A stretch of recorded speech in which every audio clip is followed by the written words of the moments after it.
Asubuhi ya Agosti 2 kutokea hapa Superdome, ambapo ripoti za PMTV zitaruka kutokea hapa kwenye mkutano mkuu wa klabu ya Young Africans, kama ambavyo unashuhudia bango likiwa linasomeka Annual General Meeting 2026, kwa maana ya AGM, mkutano mkuu wa klabu ya Young Africans, ambapo ndani yake pia tutashuhudia uchaguzi wa klabu hiyo, uchaguzi ambao utahusisha kumchagua rais wa klabu, lakini pia makamu wa rais, lakini vile vile kupatikana kwa wajumbe wa kamati tendaji ya klabu ya Young Africans. Tuko hapa PMTV kwa ajili ya kushuhudia nani ambaye anakwenda kuchukua nafasi ya ujumbe wa kamati tendaji ndani ya klabu ya Young Africans, ikiwa nafasi ya rais pamoja na makamu wao hawana wapinzani. Ni baada ya miaka minne katika uongozi wao, nini kitakwenda kufanyika mara baada ya kushuhudia mkutano huo, lakini pia uchaguzi ambao utakwenda kushuhudia.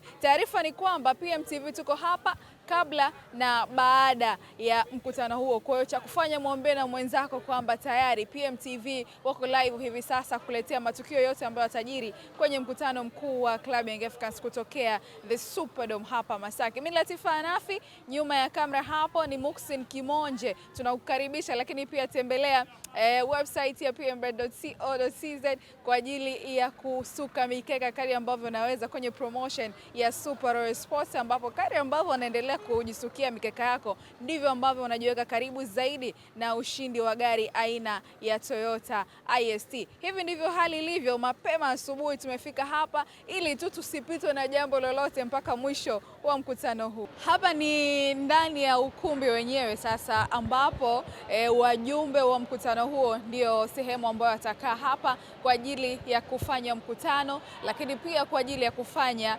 maamuzi ya kuchagua wajumbe, lakini pia nafasi ya rais ambayo haina mpinzani pamoja na makamu, kama ambavyo unashuhudia tayari mazingira yakiwa yameshawekwa sawa. Kinachosubiriwa ni muda tu ufike na mkutano uanze. Shuhudia namna ambavyo eneo la mbele, eneo la VIP likiwa liko hapa, lakini pia viti vya wajumbe wengine ambao watashiriki mkutano huu. Viti ni vingi kweli kweli kulingana pia na eneo na ukubwa wake. Mimi nikukumbusha tu PMTV tuko hapa kabla na baada ya mkutano.